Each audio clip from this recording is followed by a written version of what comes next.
Hi everyone. Today we're looking at a common error you might encounter in C#, specifically when working with lists and integers. Let's jump right into it and see what this error looks like in practice.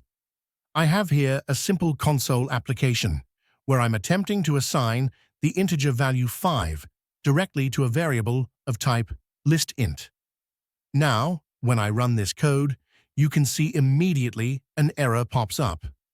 Cannot implicitly convert type int to system.collections.generic.listInt.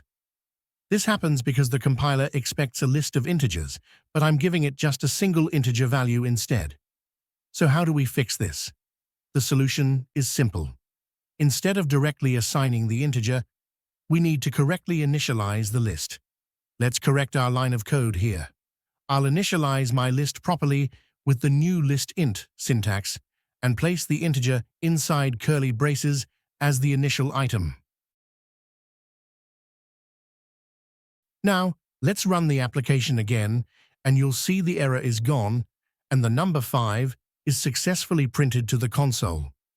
Always remember, when working with collections, you have to properly initialize your objects. I hope this was helpful. Don't forget to subscribe for more quick C# solutions. Thanks for watching.